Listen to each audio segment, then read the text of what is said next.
Hello everyone, welcome to अपना सपना JRF. मेरा नाम है गोल्डी नामदेव और कल हमने सेल बायोलॉजी की कंसेप्ट क्लास को डील किया था, जिसमें हमने कुछ इंपॉर्टेंट टॉपिक्स को चूज करके उसका रिवाइज किया था, राइट।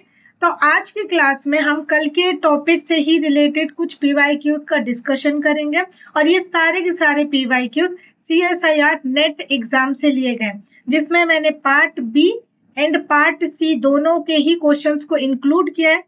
तो एक तरीके से आज आप ये समझेंगे कि हम इन क्वेश्चंस को कैसे डील करते हैं, अपने नॉलेज को कैसे अप्लाई करके राइट आंसर तक पहुंच सकते हैं। तो यानी कि इम्प्लीमेंट तरीका तो आप देखेंगे, साथ ही साथ आपको आइडिया भी लगेगा कि किस तरह के क्वेश्चंस जो हैं हमारे जो हमने कल टॉपिक पढ़े थे उनसे पूछे जाते हैं। ठीक है, तो यहाँ पर आपको बहुत ही इजी पड़ेगा अगर आपने कल की क्लास देखी हो, क्योंकि कल हमने पूरा कंसेप्ट बिल्ड किया था और आज हम उसी से रिलेटेड क्वेश्चंस करने वाले हैं। तो चलिए शुरू करते हैं कि आज का हमारा फर्स्ट क्वेश्चन क्या होने वाले हैं, एंड आई होप कि मेरे साथ साथ आपको भी ये सेशन बहुत ही मजेदार लगेगा। तो चलिए शुरू करते हैं और ये रहा आपका फर्स्ट क्वेश्चन, जिसमें पूछा ये गया है कि बताइए कौन से मॉलिक्यूल्स हैं जो, यानी कि आपको ऑर्डर बताना है कि वो प्लाज्मा मेम्ब्रेन को क्रॉस करके जा सकते हैं, यानी उनको एंट्री मिलेगी। तो अगर आपको ध्यान हो तो हमने इस तरीके से कुछ मॉलिक्यूल्स रखे थे और देखा था कि यहाँ पे जो मॉलिक्यूल्स है उनके बहुत ही हाई चांस है कि वो प्लाज्मा मेम्ब्रेन को क्रॉस कर सकते हैं।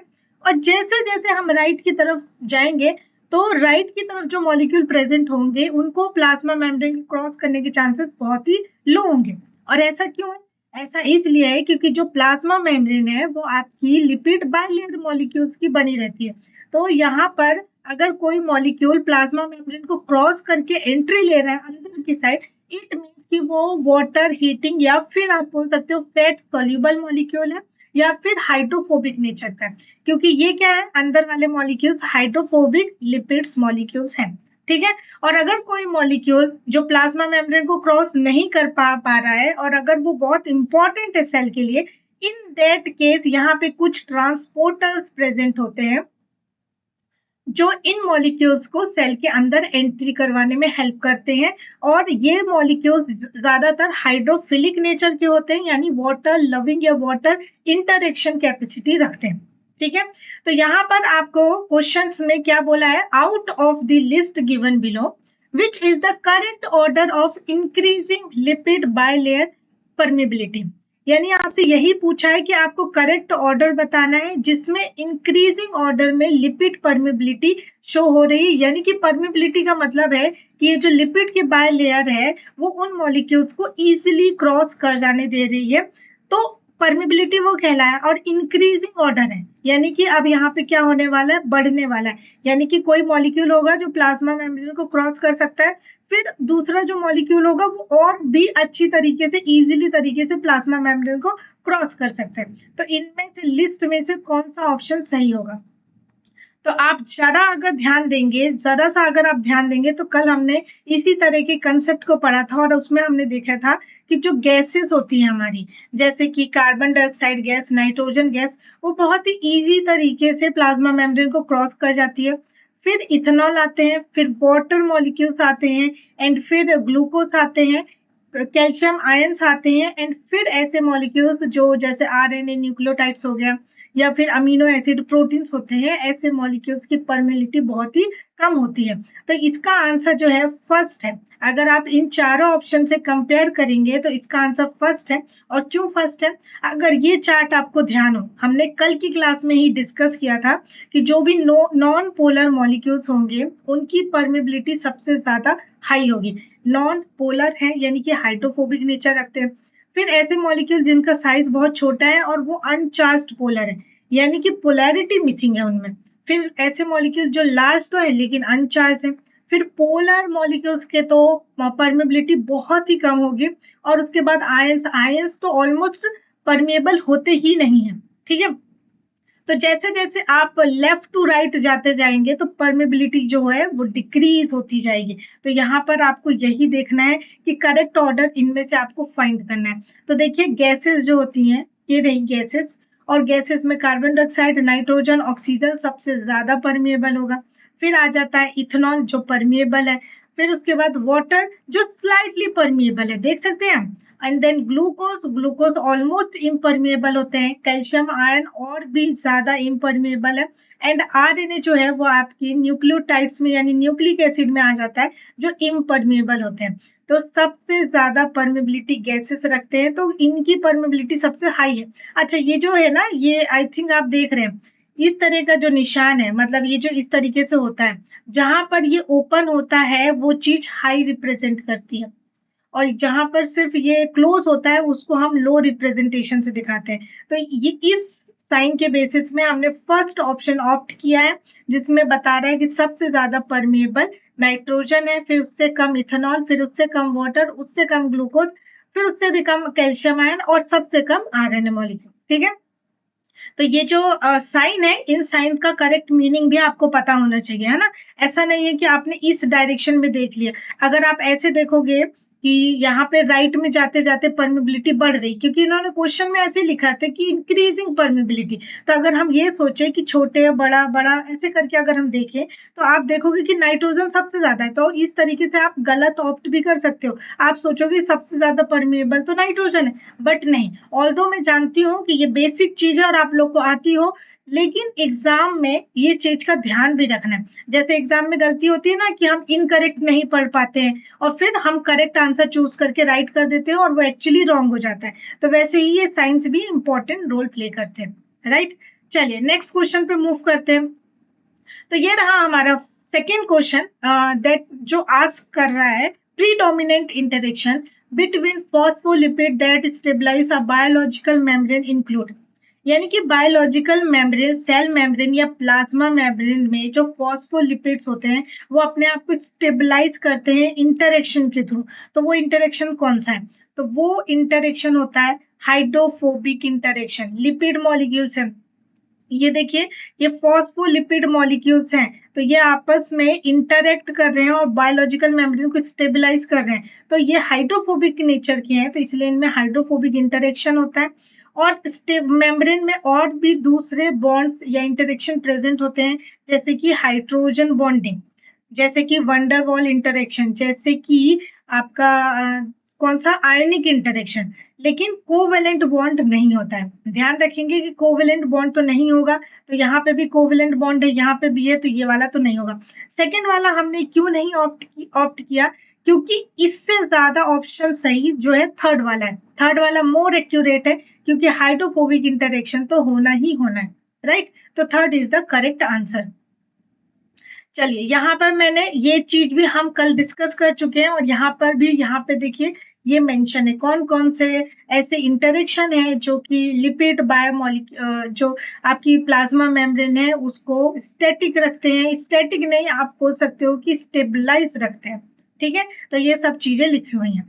नेक्स्ट क्वेश्चन पे मूव करें, तो ये क्वेश्चन है, हमने एक टेक्निक पढ़ी थी, आपको याद होगा, कल ही पढ़ी थी, कि हमारा जो प्लाज्मा मेम्ब्रेन होता है वो डायनेमिक नेचर का होता है। डायनेमिक का मतलब कि उसमें मूवमेंट्स देखे जाते हैं। ऐसा नहीं है कि एक जगह पर एक कोई मॉलिक्यूल यहाँ प्रेजेंट है तो वो यहीं प्रेजेंट रहेगा, ऐसा नहीं है। थोड़ा थोड़ा डायनेमिक है, फ्लेक्सिबिलिटी है। और ये जो मूवमेंट होते हैं प्लाज्मा मेम्ब्रेन में, ज्यादातर जो प्रोटीन्स होती हैं और लिपिड्स मॉलिक्यूल्स होते हैं, ये कुछ तरह के इंटरेक्शन यानी कुछ तरह के मूवमेंट्स करते हैं किसी तरह के। तो इनमें ही कुछ मूवमेंट्स आते हैं जिनको हम बोलते हैं लेटरल डिफ्यूजन।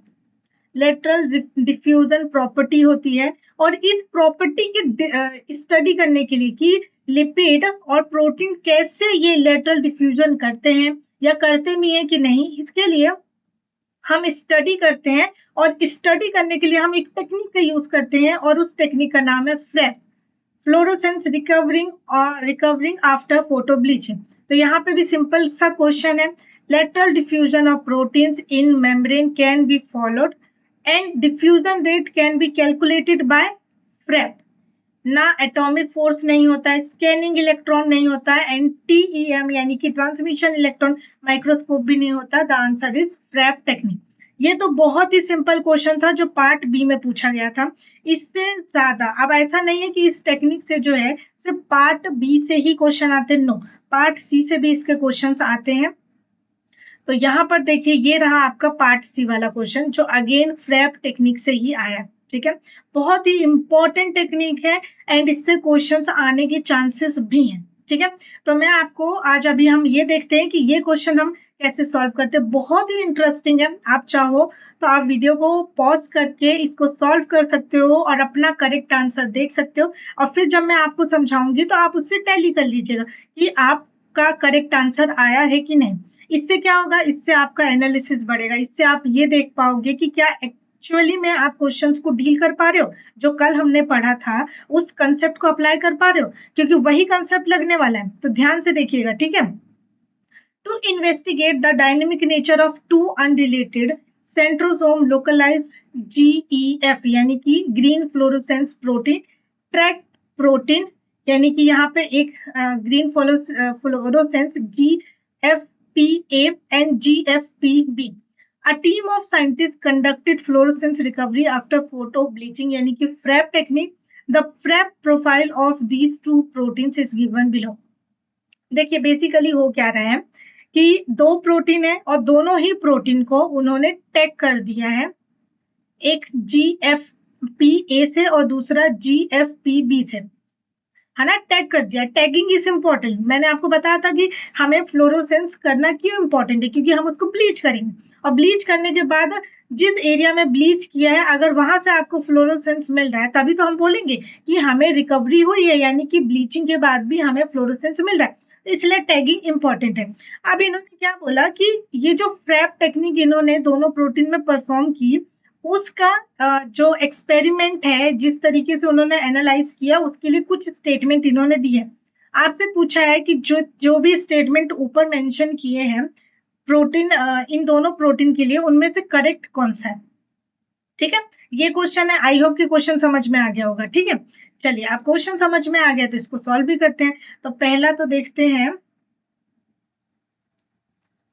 यहाँ पर फर्स्ट स्टेटमेंट है GFPB show faster exchange rate than GFPA protein. ठीक है, यहाँ पे देखिए आपको दोनों के प्रोटीन के रिकवरी रेट दिखाया, यानी ग्राफ में रिप्रेजेंट किया है फ्रैप टेक्निक को। ये प्रोटीन बी के लिए है, this is for protein A. तो अभी क्या हो रहा है, यहाँ पे बोल रहा है कि जो प्रोटीन बी है उसका फास्टर एक्सचेंज रेट है देन प्रोटीन ए से। प्रोटीन बी का एक्सचेंज रेट फास्ट है। अब देखिए समझिए, अगर इसको मैं स्टार्टिंग पॉइंट मानती हूँ क्योंकि यहाँ से ही चलना शुरू है, तो प्रोटीन ए के लिए यहाँ पर इसने रिकवरी शुरू कर दिया, प्रोटीन ए, और प्रोटीन बी के लिए देखा जाए तो रिकवरी रेट यहाँ से यहाँ तक है, यानी कि ये रहा मोबाइल एरिया और इतना पोर्शन जहां पर रिकवरी नहीं हो पाई, जैसे कि ये वाला देखिए।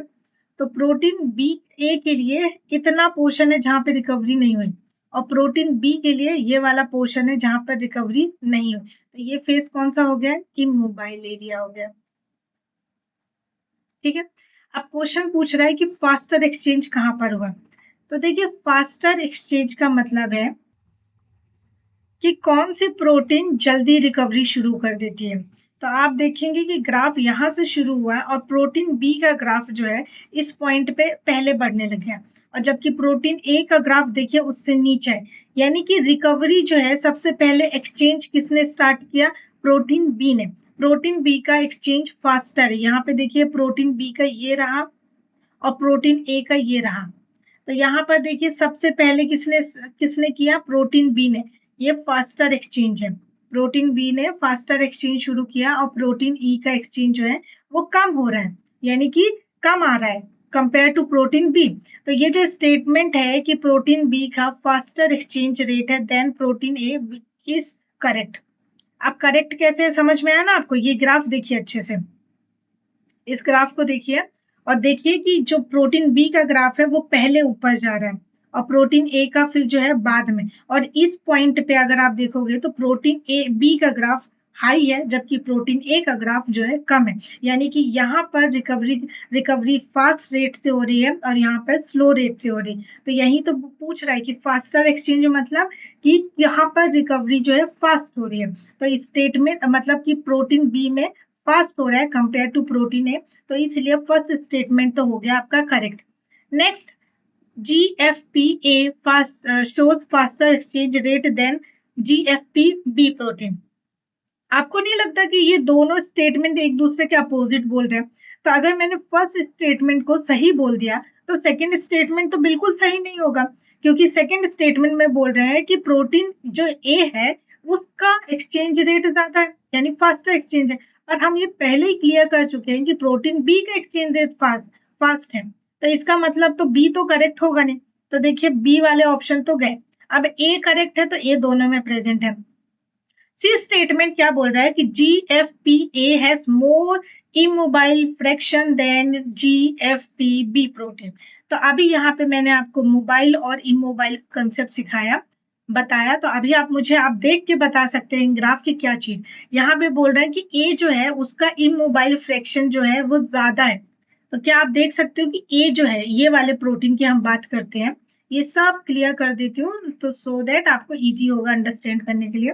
अब देखिए हम प्रोटीन ए की बात कर रहे हैं कि इसका इमोबाइल फेज ज्यादा है। तो देखिए प्रोटीन ए का इमोबाइल फेज कितना है, यहां से लेकर यहां तक प्रोटीन ने रिकवरी की, ठीक है। तो ये हो गया आपका मोबाइल एरिया यानी मोबाइल फ्रैक्शन।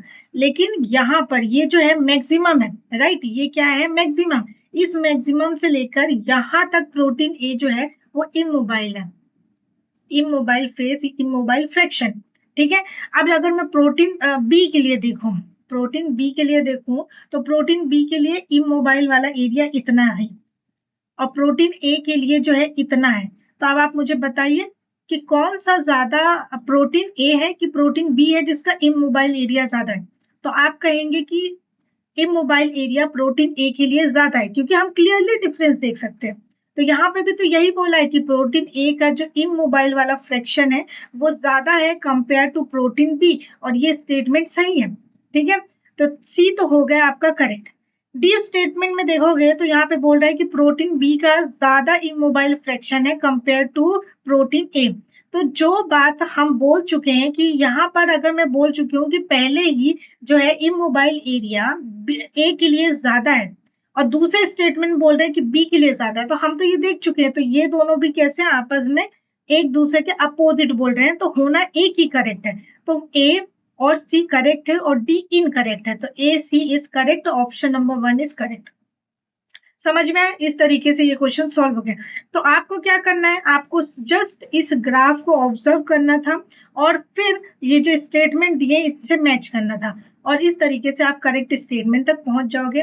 ये पार्ट सी का क्वेश्चन है, इतना इजी कंसेप्ट है, अगर आपने लर्न कर लिया तो बहुत आसानी से आप इस क्वेश्चन को सॉल्व कर जाओगे और 4 मार्क्स आपकी झोली में गिर जाएंगे, ठीक है। चलो, तो ये तो हो गया हमारा करेक्ट। नेक्स्ट क्वेश्चन देखते हैं। ओके, सो हमारा नेक्स्ट क्वेश्चन है, which one of the following is likely to enter a pure phospholipid bilayer. तो अब इनमें से कौन से मॉलिक्यूल्स है जो प्योर फॉस्फोलिपिड बाइलेयर को क्रॉस कर सकते हैं? एंटर करने का क्या मतलब है कि सेल के अंदर एंट्री करनी है, और सेल के अंदर तो तभी आप एंटर करोगे ना जब इस प्लाज्मा मेम्ब्रेन में ये जो लिपिड बाइलेयर इसको क्रॉस कर जाओगे। तो इसको कौन कौन से मॉलिक्यूल क्रॉस करते हैं? तो आपको पता है कि इजीली क्रॉस कौन कर सकते हैं, गैसेस जैसे कि carbon dioxide, nitrogen, oxygen and then urea भी क्रॉस कर जाता है। देखिए ग्लूकोज तो बिल्कुल क्रॉस नहीं करेगा, ठीक है। इथेनॉल भी जो है कंपेयर टू गैसेस कम ही क्रॉस करेगा, क्लोराइड तो बिल्कुल भी नहीं करेगा। तो आपका जो सबसे एक्यूरेट आंसर बनता है फॉर दिस पर्टिकुलर क्वेश्चन वो हो जाता है आंसर ए, ठीक है। तो यहाँ पर भी अगेन सेम पिक्चर है, इसी से क्वेश्चन ये वाला भी डिजाइन किया गया है। चलिए अगेन ये क्वेश्चन एक फ्रैप टेक्निक से आ गया, ठीक है। और ये वाला क्वेश्चन देखिए ये भी बहुत इजी है, ग्राफ देख के स्टेटमेंट देख के लग रहा होगा कि ये क्वेश्चन कैसे करेंगे। जब मैंने भी पहली बार ये क्वेश्चन देखा तो मुझे भी समझने में टाइम लग गया कि कैसे करेंगे, बट अगर कंसेप्ट क्लियर है तो क्वेश्चन भी बनेंगे। ये बात ध्यान में रखिए कि कंसेप्ट क्लियर होना चाहिए, क्वेश्चन ऑटोमेटिकली बनेंगे, बस उसमें थोड़ा सा ध्यान देना होता है, ठीक है। क्वेश्चन क्या है, fluorescence recovery after photo bleaching is a method to estimate the diffusion of molecules in a membrane. कौन से मॉलिक्यूल्स? प्रोटीन और lipid, fluorescently labelled molecules such as, ठीक है। अब इन्होंने ना स्टार्टिंग में सिर्फ डेफिनेशन बता दी कि फ्रैब मेथड में हम क्या करते हैं। फिर बोला है कि कुछ मॉलिक्यूल्स है, इनको इन्होंने फ्लोरोसेंटली लेबल्ड किया है, और वो मॉलिक्यूल्स ये वाले हैं 4। ठीक है, अब इन्होंने क्या क्या किया है, एक रिसेप्टर लिया है, a receptor tagged with green fluorescent protein, यानी कि मान लीजिए ये सरफेस है, सरफेस पे एक रिसेप्टर प्रेजेंट है, और इस रिसेप्टर को इन्होंने लेबल्ड किया है बाय ग्रीन फ्लोरोसेंट प्रोटीन की मदद से। यहाँ पर इन्होंने इसको मान लीजिए इस तरीके से टैग कर दिया। नेक्स्ट क्या बोल रहे हैं, a receptor labeled with green fluorescent protein which interact with cytoskeleton। Okay, तो ये तो रहा आपका पहला वाला। सेकंड वाले में क्या बोल रहे हैं, सेकंड वाले में बोल रहे हैं कि अगेन आपके पास एक रिसेप्टर है, और ये रिसेप्टर आपका ग्रीन फ्लोरोसेंट प्रोटीन से लेबल्ड है। चलो इसको भी लेबल्ड कर देते हैं, ठीक है, विच इंटरेक्ट विथ साइटोस्केलेटन। बट ये जो रिसेप्टर है ना, ये अंदर जो है साइटोस्केलेटन प्रेजेंट्स होते हैं। साइटोस्केलेटन समझते हैं ना, जो सेल की स्ट्रक्चर को मेंटेन करते हैं, जैसे कि आपका साइटोस्केलेटन में क्या आता है, माइक्रोट्यूब्यूल्स, एक्टिन फिलामेंट, ये होते हैं साइटोस्केलेटन। ठीक है, तो इस साइटोस्केलेटन से इंटरेक्ट कर रहा है ये रिसेप्टर। ठीक है, ये हो गया। थर्ड में क्या बोल रहे हैं कि अ लेबल्ड लिपिड, एक ऐसा मॉलिक्यूल, यानी लिपिड जो है वो लेबल्ड है, यानी कि थर्ड वाले केस में हम बना लेते हैं कि इस तरीके से लिपिड का कोई मॉलिक्यूल है और वो लेबल्ड है। ठीक है, तो ये लिपिड है और इसको हम लेबल्ड कर देते हैं। तो हमने क्या कर दिया, ये ग्रीन एक लिपिड है मॉलिक्यूल था, हमने उसको लेबल्ड कर दिया। ठीक है, a labelled protein that bind to the membrane surface, एक ऐसा प्रोटीन को लेबल्ड किया है जो मेम्ब्रेन सरफेस से बाइंड है। ठीक है, तो फोर्थ वाले केस में हम क्या बना लेते हैं कि ये तो रही प्लाज्मा मेम्ब्रेन की लेयर। ठीक है, इस तरीके से प्लाज्मा मेम्ब्रेन में लिपिड बायलेयर अरेंज है। ठीक है, इमेजिन करिए, जस्ट पूरा ऐसे इमेजिन करिए, ये है लिपिड बायलेयर, यहाँ पर एक प्रोटीन है that bind to the membrane surface, और ये मेम्ब्रेन है, इसका सरफेस है, और यहाँ पे एक प्रोटीन है जो बाइंड है। ठीक है, तो यहाँ पर हम एक प्रोटीन बना लेते हैं और बाइंड है, और इसी प्रोटीन को किया गया है लेबल। तो इस प्रोटीन को कर दिया हमने लेबल। ठीक है, ये प्रोटीन दिख रहा है ना आपको, ये रहा प्रोटीन, इस प्रोटीन को लेबल्ड कर दिया, और ये दिए हैं आपको इन्होंने 4 मॉलिक्यूल्स जो कि लेबल्ड है, फ्लोरोसेंटली लेबल्ड किए गए। अब क्वेश्चन बोल रहा है कि आर फोटो ब्लीच्ड, अब इन्हीं मॉलिक्यूल्स को क्या किया इन्होंने, फोटो ब्लीच्ड कर दिया, मतलब पहले इनको लेबल्ड किया, अब इनका लेबलिंग हटा दिया, यानी इनको फ्लोरोसेंस हटा दिया, इसी को हम ब्लीच बोलते हैं। एंड द रिकवरी प्रोफाइल, और फिर इनकी रिकवरी प्रोफाइल इन्होंने चेक की, were obtained to estimate diffusion coefficient. तो ये जो ए बी सी और डी यहाँ पे दिखा रहा है, ए बी सी और डी, ये इनकी रिकवरी प्रोफाइल है जो ऑब्टेन की गई है। अब यहाँ पे जो डाटा है वो इस तरीके से इन्होंने रिप्रेजेंट किया है, इस डायग्राम के थ्रू आपको बताया। तो आप ये पूछ रहे हैं कि कौन सा कॉम्बिनेशन जो है वो करेक्ट है। ठीक है, तो अब देख लेते हैं कौन सा करेक्ट है। अब मुझे बताइए, इसमें इन्होंने क्या बोला है, ये जो ग्राफ है, ये ग्राफ हमें दिखा रहे हैं कि रिकवरी रेट किसका ज्यादा है, किसका कम है, किसका पहले हुआ, किसका बाद में हुआ। ठीक है, यही बताने की कोशिश हो रही है।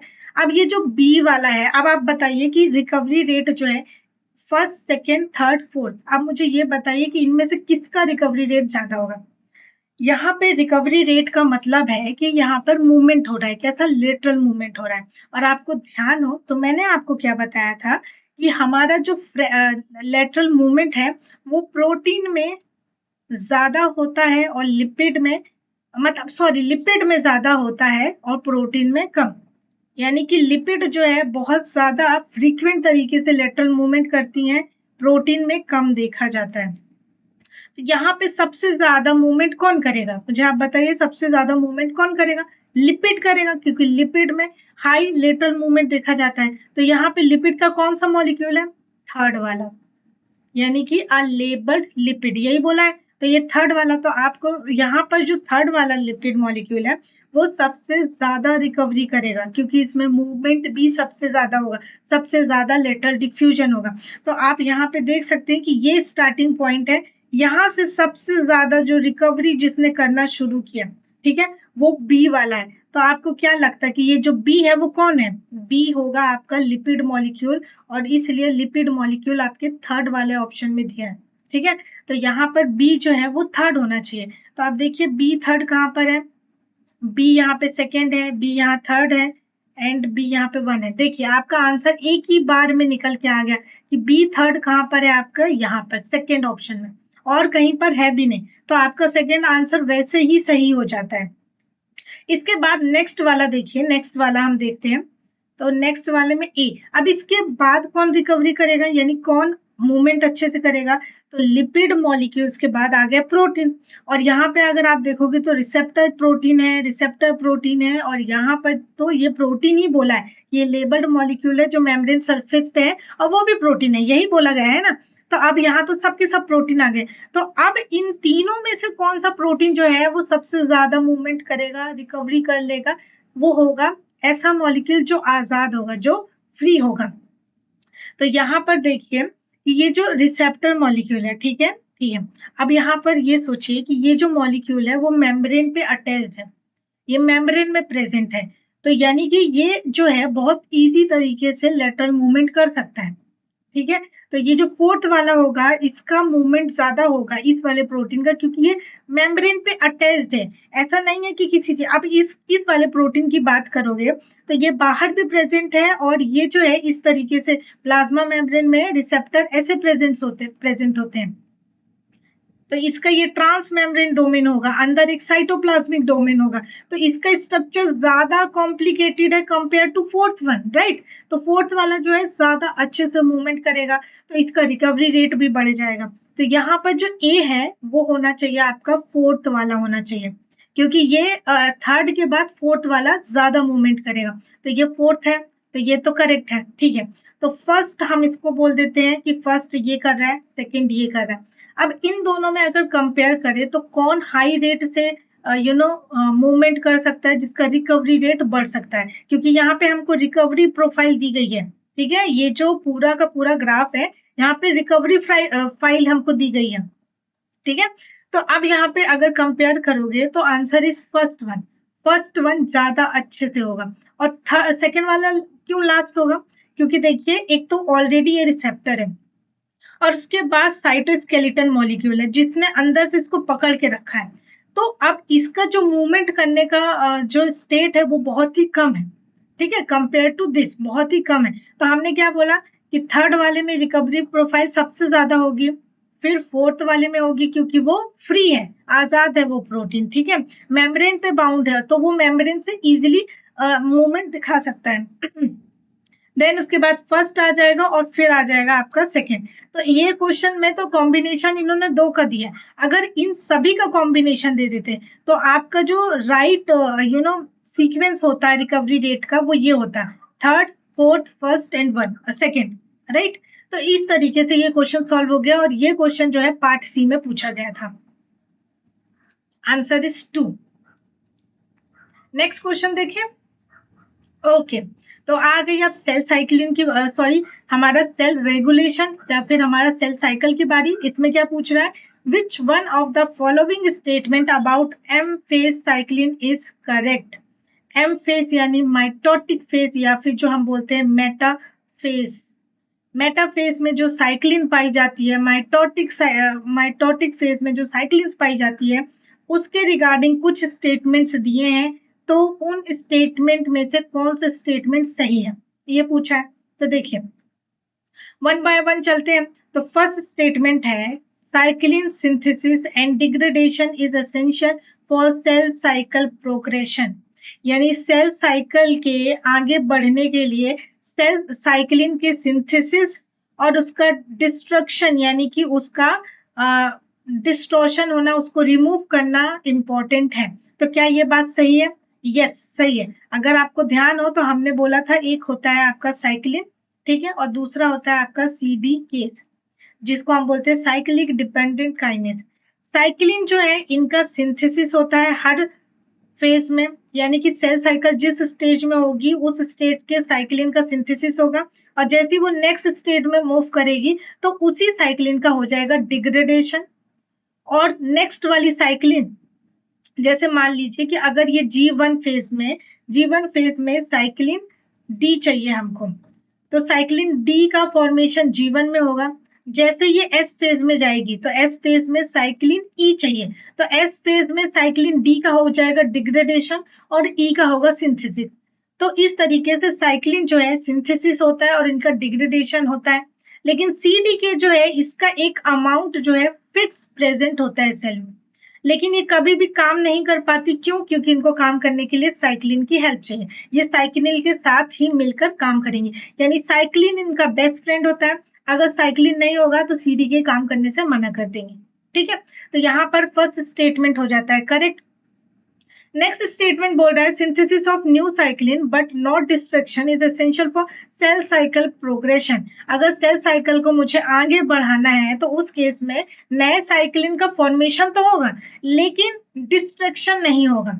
अगर मान लीजिए एस जी से एस फेज में जाना है तो यानी साइक्लिन ई का फॉर्मेशन तो हो रहा है लेकिन साइक्लिन डी का डिग्रेडेशन नहीं होगा। ये सेकेंड स्टेटमेंट बोल रहा है which is wrong. Cyclin and the corresponding kinases both exhibit cyclic expression pattern during cell cycle। तो नहीं, ऐसा भी नहीं होता है, तो ये स्टेटमेंट भी गलत हो गया। Cyclin pattern of cyclin proteins is regulated by controlled translation of stored cyclin transcript। तो क्या साइक्लिन स्टोर्ड रहते हैं? बताइए आप। ये जो साइक्लिन है ये कभी भी स्टोर्ड नहीं रहते हैं। अगर स्टोर्ड होंगे तो हमको इनको बार बार इनका फॉर्मेशन करना और बार बार इनको डिग्रेड करने की जरूरत ही क्या पड़ती। तो इसलिए ये स्टेटमेंट भी हो गया गलत। तो हमारा करेक्ट स्टेटमेंट फर्स्ट वाला है। और ये जो फर्स्ट स्टेटमेंट करेक्ट है ये सभी साइक्लिन के लिए करेक्ट है, ऐसा नहीं कि सिर्फ एम साइक्लिन के लिए ही करेक्ट है। G1 में जो साइक्लिन है, एस फेज में जो साइक्लिन है, G2 में जो साइक्लिन है, उन सभी के लिए ये फर्स्ट स्टेटमेंट करेक्ट है। ठीक है, चलिए तो इसका आंसर हो जाता है first one. Next question, the lipid composition of two monolayer of the plasma membrane is quite different. कि जो लिपिड की दो लेयर होती है, एक लिपिड फॉस्फोलिपिड है, ये फॉस्फोलिपिड की एक लेयर और ये दूसरी लेयर। तो मैं इसको बोल सकती हूँ कि ये फॉस्फोलिपिड मोनोलेयर है और ये फॉस्फोलिपिड मोनोलेयर है, और दोनों को मिला के मैंने बोल दिया लिपिड बाय लेयर, ऐसा बोल सकती हूँ मैं, है ना। तो यहाँ पर यही पूछा है कि जो कॉम्पोजिशन है लिपिड का, जो कॉम्पोजिशन है दोनों मोनोलेयर में, एक ये वाली लेयर और दूसरी ये वाली मोनोलेयर में, वो डिफरेंट है। एग्जैक्टली सही है। कौन कौन से प्रोटीन जो है वो इस साइड प्रेजेंट होंगे, कौन से प्रोटीन इधर प्रेजेंट होंगे, वो अलग है। मतलब वो उनका जो कॉम्पोजिशन है अलग है। कौन कौन से, जैसे हमने बहुत सारे प्रोटीन्स पढ़े थे, phosphatidyl serine, phosphatidyl inositol, phosphatidyl choline, ये सारे के सारे प्रोटीन है जिनका कॉम्पोजिशन अलग अलग होता है। जैसे कि इनर लीफलेट साइड में कौन से प्रोटीन लिपिड होंगे और आउटर लीफलेट में कौन से वाले प्लाज्मा मतलब कौन से वाले लिपिड प्रेजेंट होंगे, ये अलग अलग होता है। लीफलेट समझते हो ना, ये अगर प्लाज्मा मेम्ब्रेन है तो वो आउटर साइड की तरफ जो लिपिड प्रेजेंट होंगे वो होगा आउटर लीफलेट, और जो अंदर साइड होंगे उसको हम बोलते हैं इनर लीफलेट। लेकिन वो सब के सब क्या है, वो प्लाज्मा मेम्ब्रेन का ही कॉम्पोजिशन है। ठीक है, और ये जो है लिपिड बाय लेयर ये फॉस्फोलिपिड से बनती है। लेकिन प्लाज्मा मेम्ब्रेन में फॉस्फोलिपिड्स के अलावा भी दूसरे लिपिड्स पाए जाते हैं, और उन सभी लिपिड्स का कॉम्पोजिशन जो है वो अलग अलग है, डिफर करता है। यहाँ पे दूसरे होंगे, यहाँ पे दूसरे, या फिर यहाँ दोनों ही प्रेजेंट होंगे लेकिन कुछ यहाँ पे ज्यादा होंगे और कुछ यहाँ पे कम। ठीक है, so the lipid asymmetry is functionally relevant especially in converting extracellular signals into intercellular one। और इसी की वजह से जो बाहर से सिग्नल आता है वो अंदर जाता है कि कौन से मॉलिक्यूल्स उसको रिसीव करके कैसे आगे लेके जा रहे हैं। तो given below a few membrane lipid, तो कुछ मेम्ब्रेन लिपिड को यहाँ पर मेंशन किया गया है। आपसे पूछा है कि कौन सा ऑप्शन है जो करेक्टली डिफाइन करता है all the lipids involve in signalling and are restricted to cytoplasmic plasma of the plasma membrane. ठीक है, अब अगर मैं सिर्फ आपसे क्वेश्चन ये पूछ लूं कि कौन कौन से ऐसे लिपिड हैं जो प्लाज्मा मेम्ब्रेन में प्रेजेंट होते हैं कि नहीं, तो आप बोलोगे कि ये सारे के सारे ही लिपिड प्रेजेंट होते हैं। पर यहाँ पर ही जो है इन्विजिलेटर जो क्वेश्चंस होता है, जो एग्जामिनर क्वेश्चन फ्रेम करता है, वो यहाँ पर ही ट्विस्ट कर देता है। तो इसलिए क्वेश्चंस को ध्यान से पढ़ना कितना इंपॉर्टेंट है। ऐसा बोला गया है कि जो आपको ऑप्शंस दिए हैं ना, उन ऑप्शन में से आपको वो लिपिड मॉलिक्यूल चूज करने जिनका रोल जो है सिग्नलिंग में होता है। और सिग्नलिंग वर्ड सुनते ही अगर आप ये सोचोगे कि जो बाहर की तरफ प्रेजेंट होते हैं, यानी कि आउटर लीफलेट के साइड में जो प्रेजेंट होते हैं, आप वो इमेजिन कर लोगे।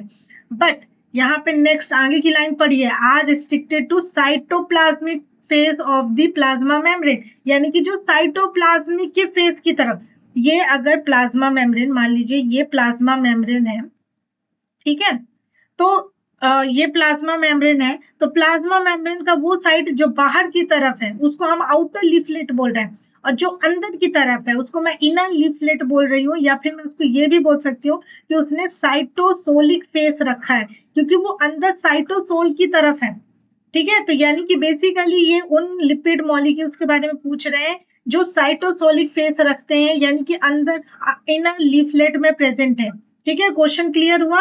बहुत इंपॉर्टेंट है। मैं आपको छोटी छोटी बातें पर फोकस इसीलिए करवा रही हूँ क्योंकि यहीं पर जो है हमारी गलतियां हो जाती है, हम क्वेश्चंस को ढंग से पढ़ते नहीं है, तो आता हुआ क्वेश्चन भी हमसे रॉन्ग हो जाता है। ठीक है, तो आप बताइए मुझे कि अगर आपको ध्यान हो तो हमने एक क्वेश्चन, यानी कि मैंने आपको एक ग्राफिकली रिप्रेजेंट करके जो हमारा हिस्टोग्राम होता है उसमें आपको बताया था कि कौन से मॉलिक्यूल जो है वो अंदर प्रेजेंट होते हैं और कौन से बाहर प्रेजेंट होते हैं। तो क्या याद है आप लोग को? अगर याद है तो ये क्वेश्चन सॉल्व हो जाएगा। ठीक है, जैसे कि चलिए यहाँ पर देखिए, ये वाला याद है, ये वाला जो चार्ट है या ये वाली जो हमने इमेज है पहले भी देख चुकी थी, और ये है आपका आउटर लीफलेट और ये है इनर लीफलेट, यानी कि साइटोप्लाज्मिक। साइटोफेशियली हम क्यों बोल रहे हैं? क्योंकि इसने साइटोसोलिक फेस रखा है। तो आप मुझे बताइए कि साइटोसोलिक फेस में कौन से ज्यादा लिपिड सबसे ज्यादा है? तो देखिए फॉस्फोटिडाइल सीरीन है, फॉस्फोटिडाइल इथेनॉल अमाइन, ये जो है ना ये सबसे ज्यादा इनर साइड में प्रेजेंट है। इनका कॉम्पोजिशन बाहर भी है नो डाउट, लेकिन अगर मैं इनको कंपेयर करूं तो बाहर ये बहुत कम प्रेजेंट है और अंदर साइड इनका कॉम्पोजिशन ज्यादा है।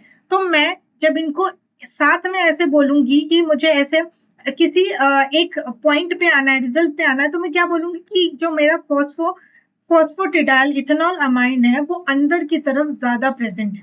तो साइटोसोलिक पोर्शन में बताइए, फॉस्फोटिडाइल सीरीन यस प्रेजेंट है, इसी को मैं पीएस बोल रही हूँ। तो ए तो प्रेजेंट है, तो ए यहाँ पर भी है, ए यहाँ पर भी है, तो ये दोनों स्टेटमेंट तो नहीं होने वाले। दूसरा फॉस्फोटिडाइल इनोसिटोल, जिसको हम पी आई बोल रहे हैं, तो आप मुझे बताइए पी आई जो है वो भी अंदर की तरफ ज्यादा प्रेजेंट है और बाहर की तरफ कम प्रेजेंट है, तो यानी कि ये भी प्रेजेंट है बाहर की तरफ। ठीक है, फॉस्फोटिडाइल कोलिन, अब फॉस्फोटिडाइल कोलिन की अगर मैं बात करूं तो ये बाहर की साइड ज्यादा प्रेजेंट है, तो इसलिए ये साइटोसोलिक फेज में तो नहीं आएगा।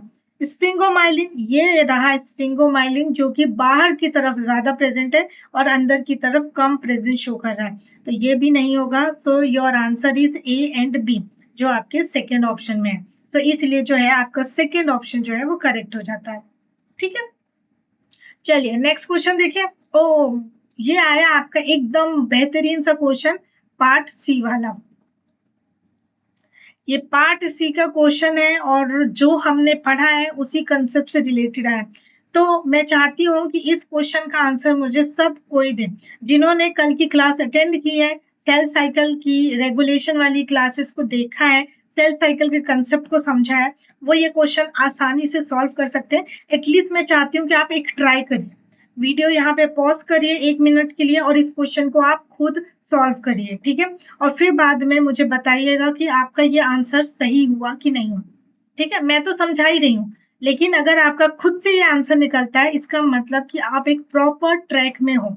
ठीक है, चलिए तो ये क्वेश्चन सॉल्व करते हैं। फिर क्या बोल रहा है, during cell cycle regulation in eukaryotes there is a post translational modification of protein factor। Okay, बोल रहा है कि जब यूकैरियोट्स में सेल साइकिल रेगुलेशन के टाइम पे पोस्ट ट्रांसलेशनल मॉडिफिकेशन होता है कुछ प्रोटीन मॉलिक्यूल्स में। ठीक है, पोस्ट ट्रांसलेशन रेगुलेशन का मतलब होता है कि किसी पे फॉस्फेट का अटैच होना, यानी कि किसी प्रोटीन के प्रॉपर फंक्शनिंग के लिए कुछ मॉलिक्यूल्स का अटैचमेंट जरूरी है, जो प्रोटीन सिंथेसिस के टाइम पे नहीं होता, उसके बाद किया जाता है उसको प्रॉपर फंक्शन प्रोवाइड करने के लिए। उसी को हम पोस्ट ट्रांसलेशनल मॉडिफिकेशन बोलते हैं। Which act as switch for different phases of cell cycle, यानी कि देखिए क्या होता है यूकैरियोट्स में होता क्या है कि यहाँ पर पहले आपका एमआरएनए बनता है, ठीक है, फिर उसके बाद एमआरएनए से आपका प्रोटीन का फॉर्मेशन हो जाता है, और ये प्रोटीन जो होती है ना कई बार इनएक्टिव होती है। जब इस प्रोटीन का जब काम करने का टाइम आता है तो इस प्रोटीन को पोस्ट ट्रांसलेशन मॉडिफिकेशन किया जाता है, जिसकी वजह से ये हो जाती है एक्टिव। पोस्ट ट्रांसलेशन मॉडिफिकेशन में हो सकता है कि हम इसमें फॉस्फेट ग्रुप को अटैच कर रहे हैं, और जिसकी वजह से ये हो जाती है एक्टिव। और जब इनका फॉर्मेशन हुआ था उस टाइम पे इनके पास फॉस्फेट ग्रुप अटैच नहीं था, इसलिए ये इनएक्टिव पड़ी थी, ठीक है। तो हर सेल साइकिल के फेज में डिफरेंट पीटीएम यानी कि इसका यूज किया जाता है प्रोटीन को एक्टिव और इनएक्टिव करने के लिए, डिपेंडिंग की रिक्वायरमेंट है। इसी को हम स्विच बोलते हैं, क्योंकि अगर फॉस्फेट ऐड है तो वो अगर प्रोटीन ऑन हो गई तो मैं जैसे ही फॉस्फेट हटाऊंगी तो वो प्रोटीन हो जाएगी ऑफ, यानी अपना काम करना बंद कर देगी। तो इसी को ऑन ऑफ का हम स्विच बोल रहे हैं। A cell population of yeast was, अच्छा अब यहाँ पर तो इन्होंने क्या किया, पूरा का पूरा स्टोरी बिल्डअप कर रहे थे। स्टोरी नहीं, मतलब जो चीज हमको ऑलरेडी पता थी वो इस पैराग्राफ में बोला गया था। अब यहाँ से हमारा एक्चुअल क्वेश्चन शुरू हो रहा है, ठीक है। ऐसा ही होता है, पार्ट सी के जो क्वेश्चंस होते हैं ना उसमें तो अधिकतर कहानियां ही होती है या वो कंसेप्ट ही बताना शुरू कर देते हैं। एक्चुअल क्वेश्चन जो है वो ये है कि a cell population of yeast, एक सेल की पॉपुलेशन है, ईस्ट सेल की पॉपुलेशन है, was transfected with gene for V1 kinase, ठीक है। एक मान लीजिए कि यहाँ पर ईस्ट है, ये ईस्ट की सेल पॉपुलेशन है, इसमें हमने ट्रांसफेक्ट किया, यानी कि उसमें हमने एक जीन का ट्रांसफर किया, और वो जीन है V1 काइनेस का। मॉडिफाइज CDC2 प्रोटीन, अब जो V1 जो होता है ये मॉडिफाई करता है, यानी ये रोल प्ले करता है अपना CDC2 प्रोटीन पे रोल प्ले करता है। ओके, देखिए ये कंसेप्ट हम पढ़ चुके हैं, लेकिन शायद आप थोड़ा नाम से अवेयर नहीं है, तो चलिए मैं वो भी आपको थोड़ा क्लियर कर देती हूँ। ये डायग्राम ध्यान रखिए, अच्छा ये वाला डायग्राम, हाँ यही वाला डायग्राम है। इस डायग्राम को हम कल डिस्कस कर चुके हैं, मैंने आपको ये डायग्राम समझाया। बट यहाँ पे क्या है, ये जो माइटोटिक साइक्लिन है ना, ये साइक्लिन है CDC13। हम बहुत ही मतलब मैं कॉमनली साइक्लिन या CDK बोल रही हूँ, पर अलग अलग फेज में अलग अलग साइक्लिन है, अलग अलग CDK है, तो उनका क्या है ना, जब मैं जनरली सबके लिए वर्ड यूज करी तो मैं सिंपली साइक्लिन या CDK बोल देती हूँ, लेकिन हर फेज में हर सेल साइकिल के स्टेज में अलग अलग साइक्लिन अलग अलग CDK होते हैं, और उनके अलग अलग नाम भी होंगे। तो यहाँ पे जो साइक्लिन है वो CDC13 है, राइट, ये रहा आपका माइटोटिक साइक्लिन। और जो ये CDK यानी साइक्लिन डिपेंडेंट काइनेस है, ये है CDC2, ये रहा CDC2। तो अब आप कंफ्यूज नहीं होंगे, जो हमने पढ़ा कंसेप्ट वही है, बस यहाँ पे साइक्लिन CDC13 है, और यहाँ पर जो CDK है वो CDC2 है। तो जो V1 प्रोटीन होता है वो किस पे एक्ट करता है, इसी पर एक्ट करता है, इसी पर फॉस्फेट ऐड कर देता है, यानी CDK जो CDC2 है इस पे फॉस्फेट ऐड करता है V1, जिसकी वजह से ये जो है आगे सेल साइकिल नहीं बढ़ पाती है, इसीलिए हम इसको इनिबिटरी फॉस्फेट बोलते हैं। याद आया कंसेप्ट, वही कंसेप्ट है, सिर्फ मुझे आपको ये नाम बताना था। तो जो अभी हम क्वेश्चन डील कर रहे थे उस क्वेश्चन में क्या बोला गया था, यहाँ पर बोल रहे हैं कि जो V1 काइनेस है वो किसको मॉडिफाई करता है, CDC2 प्रोटीन को, यानी कि ये आपका साइक्लिक डिपेंडेंट काइनेस है जिसको ये मॉडिफाई करता है बाय एडिंग फॉस्फेट। और जैसे ये फॉस्फेट ऐड कर देता है तो CDK जो है वो काम नहीं कर पाता है, और काम नहीं करता तो सेल साइकिल जो है आगे नहीं बढ़ती, यही होता है ना। So assuming that the transfection efficiency was 50% only, मतलब मान लीजिए कि यहाँ पर अगर 100 सेल्स हैं, ईस्ट के 100 सेल्स हैं, तो 100 में से 50 सेल्स में ये ट्रांसफेक्शन हुआ है, यानी कि उसमें V1 को ऐड किया है। चलिए मैं थोड़ा और अच्छे बेहतर तरीके से लिख देती हूँ, तो आपको समझने में बहुत ही आसानी हो जाएगी। ठीक है, तो मैं क्या बोल रही हूँ, ये ईस्ट की पॉपुलेशन है और ये टोटल पॉपुलेशन है, मान लीजिए 100। सपोज करिए, ऐसा नहीं, एग्जैक्ट वर्ड नहीं बता रही मैं आपको, बस मैं बोल रही हूँ कि यहाँ पे 100 ईस्ट सेल है। 100 में से जो 50 ईस्ट सेल है उनमें हुआ है ट्रांसफेक्शन किसका, V1 जीन का, और जो बाकी के 50 हैं वो नॉर्मल है, वो नॉर्मल काम कर रही थी, उनमें किसी तरह की कोई छेड़छाड़ी नहीं की। ठीक है, इसीलिए बोल रहे हैं कि ट्रांसफेक्शन एफिशिएंसी क्या है, 50% है। यानी कि यहाँ पे अगर जितना भी आप परसेंटेज ले लो, अगर 1000 सेल है यानी कि 500 सेल्स के अंदर जो है V1 का ट्रांसफेक्शन हुआ है। ठीक है, और बाकी जो है वो नॉर्मल काम कर रहे हैं। सो आप क्वेश्चन आपसे ये पूछा है कि which of the following graphical representation of the results is most appropriate. ये जो चारों आपको ऑप्शंस दिए हैं, इनमें से कौन सा ऑप्शन जो है वो करेक्ट रिप्रेजेंटेशन दे रहा है जो भी हमने ऊपर चीजें रखी हैं। तो यहाँ पे बोला है कि जो नॉर्मल सेल्स है, यानी कि ये जो नॉर्मल सेल्स है, ये आपकी जो नॉर्मल सेल्स है जिसमें कि ट्रांसफेक्शन नहीं हुआ है, इसको एक पतली लाइन से रिप्रेजेंट किया गया है, मतलब ये वाली लाइन से। और जिसमें ट्रांसफेक्शन हुआ है यानी कि ये वाली सेल्स, उनको इस तरीके से मोटी लाइन से शो किया गया है, यानी कि ये वाली सेल। ठीक है, अब बताइए कि इनमें से कौन सा सेल जो है वो कौन सा ग्राफ जो है करेक्टली इस एक्सपेरिमेंट को डिफाइन कर रहा है। तो देखिए, जो आपका y एक्सिस है वहां पर ये सेल नंबर दिया गया है, x एक्सिस में टाइम दिया गया है। ठीक है, अब जो अगर आपको याद होगा तो V1 क्या करता है, V1 जो है CDC2 पर फॉस्फेट ऐड कर देता है, और जिसकी वजह से यहाँ पर ये G1 फेज में रुक जाता है, और G1 फेज में रुक जाता है, और उसके बाद जो है सेल साइकिल प्रोग्रेशन थोड़ा टाइम लेती है। और ये इसलिए होता है ताकि सेल जो है वो अपना प्रॉपर स्ट्रक्चर यानी प्रॉपर शेप या प्रॉपर साइज अटेंड कर पाए, क्योंकि आगे जाके उसको डिवाइड होना है। तो अगर उसने प्रॉपर साइज अटेंड किया तभी जाके वो एक अप्रोप्रिएट साइज में डिवाइड होगी और डॉटर सेल सही बनेगी। अगर ये फॉस्फेट ऐड नहीं होता इस स्टेज में, तो सेल जो है क्या है, अप्रोप्रिएट साइज में नहीं रहेगी और आगे जाके डिवाइड कर देगी, जिससे कि छोटे छोटे सेल्स बन जाएंगे। ठीक है, तो वो हमें अवॉइड करना है। तो यहाँ पर अब देखिए, ये बताइए कि ये जो 100 सेल्स थी, ये जब नॉर्मली थी तो इसमें V1 का कॉन्सेंट्रेशन था। ठीक है, फिर जब सेल साइकिल को आगे बढ़ना था तो इस V1 को हटाने के लिए दूसरा एक मॉलिक्यूल आता है जो इसके फॉस्फेट को हटा देता है और सेल आगे बढ़ जाते हैं। तो इसके पास ऑलरेडी ये पावर थी।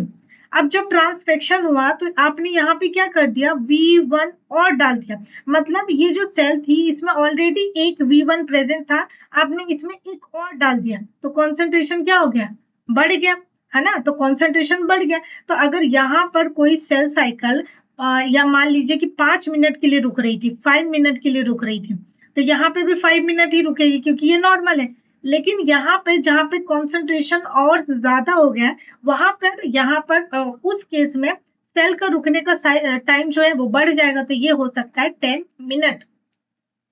तो अब जब 10 मिनट हो गया है तो ये सेल जो है आगे जल्दी डिवाइड कर जाएगी और 2 सेल में कन्वर्ट हो जाएगी, यानी 50 है तो 100 सेल जल्दी बना लेगी, और जबकि जिसमें ट्रांसफेक्शन हुआ है वो सेल में डिवाइड होने में उसको टाइम लगेगा।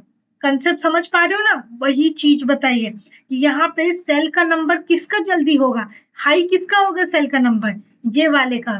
देखिए, ये वाली सेल्स में सेल का नंबर ज्यादा होगा, और ये वाली जो सेल्स है इनका सेल का नंबर कम होगा।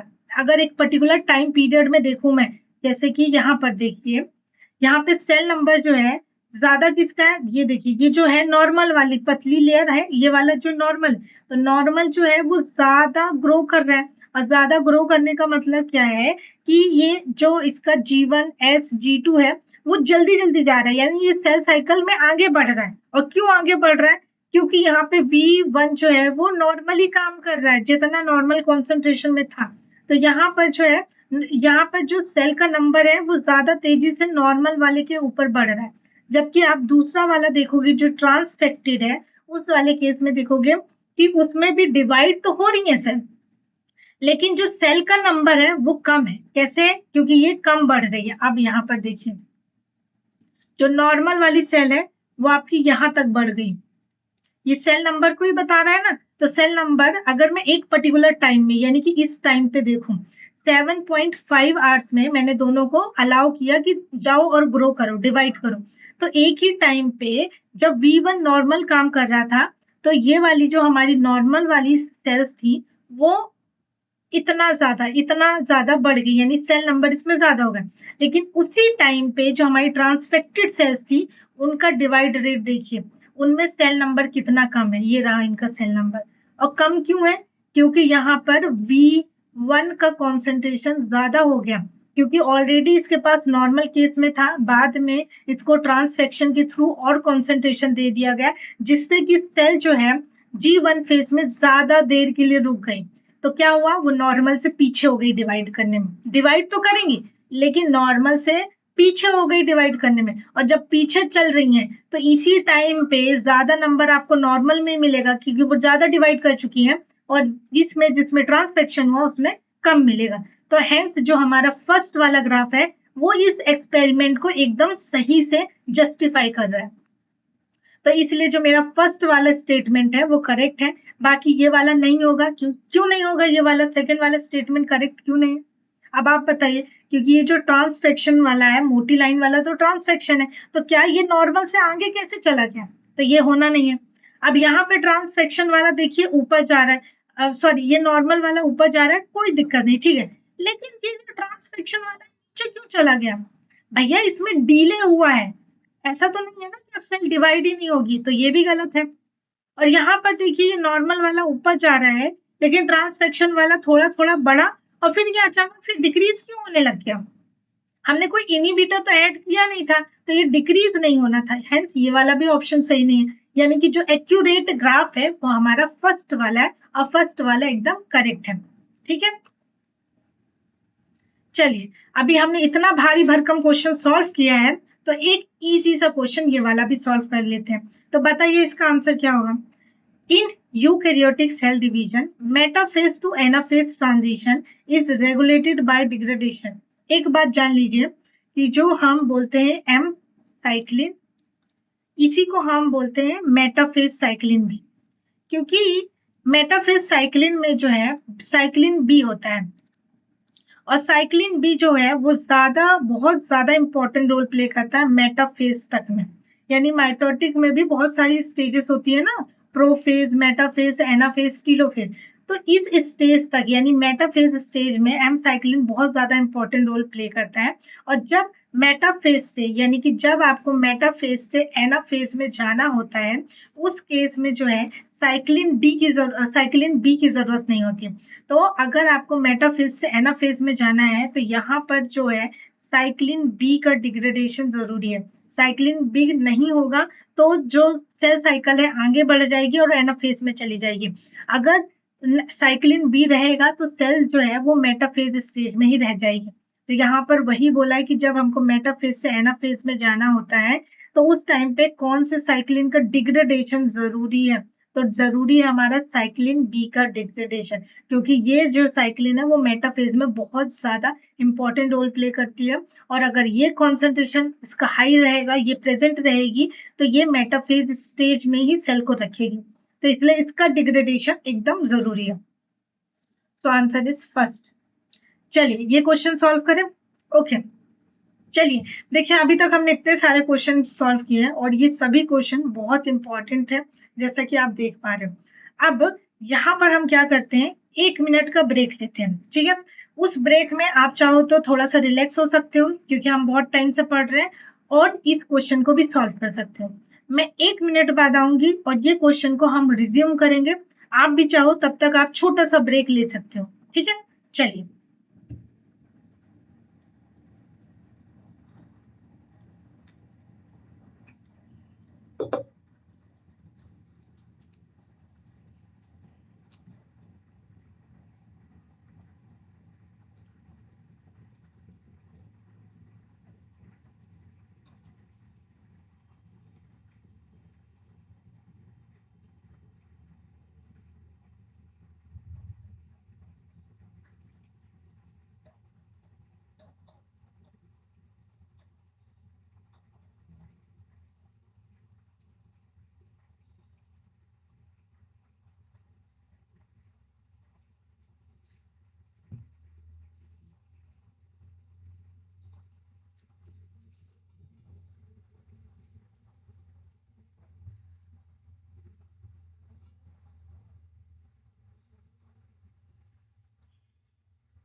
चलिए, सो ब्रेक खत्म हो गया, रिफ्रेश, पानी वानी पी लिया। चलिए आप फिर से इस क्वेश्चन को सॉल्व करते हैं, रिज्यूम करते हैं अपनी क्लास को। देखिए क्वेश्चन क्या बोल रहा था, during mitosis in a eukaryotic cell, ठीक है, यूकैरियोटिक सेल में माइटोसिस के टाइम पे incorrect kinetochore attachments are corrected by a system of trials and errors. The tension-based mechanism acting at the kinetochore is linked with ensuring that sister chromatids pair are properly oriented at the sorry at the spindle. Which one of the following kinases is threaded to the inner kinetochore and phosphorylates the microtubule attachment site, including the NDCAT complex to regulate sister chromatid attachment in a bi-orientation manner. इतनी सारी कहानी इन्होंने बताई है ना, पर simple सा एक ही क्वेश्चन पूछ रहे हैं। देखिए होता क्या है, ये जो आपका क्रोमोसोम है ना, यहाँ पर होता है सेंट्रोमियर, और काइनेटोकोर क्या होते हैं, एक प्रोटीन स्ट्रक्चर होते हैं, ठीक है, प्रोटीन्स होते हैं जो सेंट्रोमियर के अराउंड प्रेजेंट होते हैं, और इन प्रोटीन का इंपॉर्टेंट रोल होता है क्योंकि यही वो प्रोटीन्स हैं जिनसे आकर स्पिंडल फाइबर्स अटैच होते हैं, और ये स्पिंडल फाइबर्स क्या है जो बाद में सिस्टर क्रोमेटिड्स को अलग करते हैं एनाफेज में, ठीक है। तो यहाँ पर आपसे क्वेश्चन में ये पूछ रहा है कि जब सिस्टर क्रोमेटिड जो है यहाँ पर प्रॉपरली जो है स्पिंडल फाइबर में अटैच रहे, इन सब चीजों को कौन इंश्योर करता है, क्योंकि ये एक ट्रायल और एरर हो सकता है, क्योंकि अगर इसमें एरर हुआ तो आगे जाके जो क्रोमोसोम नंबर है उसमें प्लॉइडी देखने को मिल जाएगी। तो ये जो ओरिएंटेशन है इसको कौन देखता है कि अगर सही से अटैच्ड है कि नहीं, और नहीं है तो कैसे उस चीज को रोका जाता है। तो देखिए इस चीज के लिए बहुत इंपॉर्टेंट रोल प्ले करती है and aurora B kinase protein. ये वो प्रोटीन्स होती हैं जब सेल मेटाफेज से एनाफेज में एंटर करती हैं, उस टाइम पे ये प्रोटीन्स जो हैं वो ये चेक करती हैं कि मेटाफेज में सारे की सारे प्रोटीन जो हैं वो स्पिंडल फाइबर से प्रॉपरली अटैच्ड है कि नहीं, क्योंकि इस तरीके से स्पिंडल फाइबर होता है और ये ऐसे प्रोटीन क्रोमोसोम्स जो है स्पिंडल फाइबर से अटैच रहते हैं। तो ये प्रॉपर अटैचमेंट है कि नहीं, इस चीज को चेक करता है अरोरा बी काइनेज।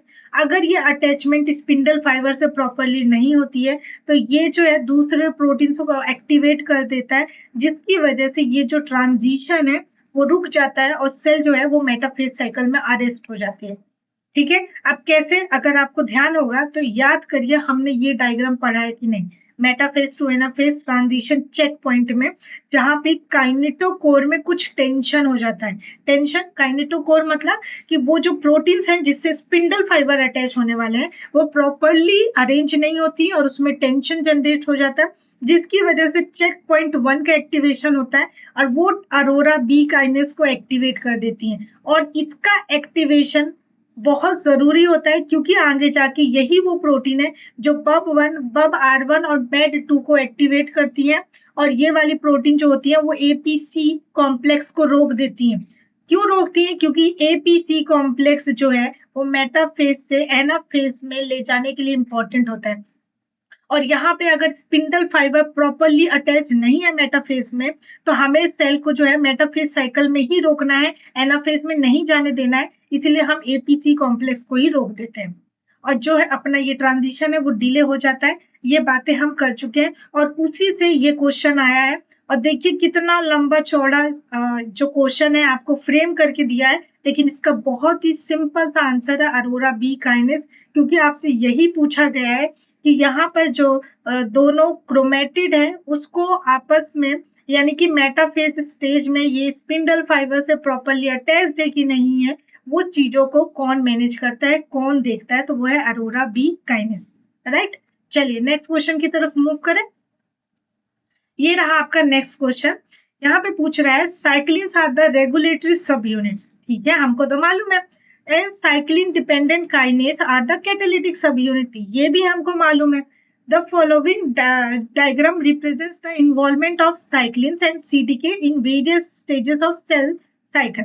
अब ये जो डायग्राम है ये आपको क्वेश्चन में दिया गया है और वो बता रहे हैं कि हर सेल साइकिल की फेज में अलग अलग साइक्लिन और सीडीके का इन्वॉल्वमेंट होता है और वो यहाँ पे आपको मेंशन कर दिया गया है कि जैसे G2 में देखिए G1 में देखिए साइक्लिन डी होता है, एनसीडीके 4 और 6 होता है, ठीक है। और अपना एस फेज में साइक्लिन ई होता है, सीडीके 2 होता है। साइक्लिन बी में साइक्लिन सॉरी जो आपका क्या G1 एस फेज में जो है ये G1 फेज है। G1 से S में जब ट्रांजिशन होता है तो साइक्लिन ई और सीडीके 2 होता है। एस फेज में साइक्लिन ए और सीडीके 2 होते हैं और फिर जो G2 फेज है उसमें साइक्लिन बी और सीडीके 1 काम करते हैं और ये साइक्लिन बी जो है वो मेटाफेज तक बना रहता है, ठीक है। तो आपसे क्वेश्चन पूछा है कि if we knock down cyclin D, अगर मैं साइक्लिन डी को नॉक डाउन कर दूं, नॉक डाउन का मतलब है कि उसका एक्सप्रेशन कम कर दूं।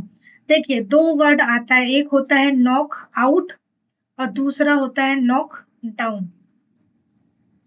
नॉकआउट का मतलब है कि उस जीन को रिमूव कर देना और नॉकडाउन का मतलब है कि उस जीन का एक्सप्रेशन कम कर देना, एक्सप्रेशन रिड्यूस और डिक्रीज, ठीक है। यानी कि कोई भी चीज जो नॉर्मली फंक्शन कर रही थी, मतलब नॉर्मली अगर वो 100% काम कर रही थी तो उसके फंक्शन को हमने 50 to 30% रिड्यूस कर दिया तो वो हो जाएगा knockdown.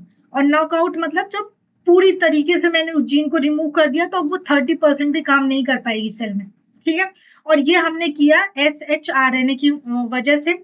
So which one of the following graph correctly represents the level of CDK2 activity? अब यहाँ पे आपको ग्राफ देख के लग रहा होगा कि क्या क्वेश्चन पूछ लिया है, स्टेटमेंट से लग रहा होगा क्या क्वेश्चन पूछा है, पर मैं सच बताऊं ये बहुत ही इजी क्वेश्चन है। पूछिए कैसे। इन्होंने नॉक डाउन कर दिया साइक्लिन डी को। साइक्लिन डी काम करता है आपका G1 फेज में, ठीक है। और जो साइक्लिन डी है वो काम करता है सीडीके 4 और 6 के साथ, ठीक है। तो साइक्लिन डी तो वैसे भी कम होता है ज्यादा होता है, मतलब G1 फेज में तो इसका सिंथेसिस होगा, जैसे ये S फेज में जाएगा इसका डिस्ट्रक्शन हो जाएगा, ठीक है। तो यानी कि इसका सिंथेसिस होता रहता है, डिस्ट्रक्शन होता रहता है। अभी आपने इसके फंक्शन को क्या कर दिया है, कम कर दिया है। तो यानी कि G1 फेज में इसका जो रोल है वो कंप्लीट नहीं हो पाएगा, कम हो गया। ये ग्राफ में पूछ रहे हैं कि मुझे बताइए कि CDK2 का लेवल क्या होगा। तो मुझे एक बात बताइए कि साइक्लिन डी तो हम जानते हैं कि कभी बनता है और कभी टूट जाता है, यानी उसको डिस्ट्रक्शन कर दिया जाता है सेल साइकिल के हिसाब से।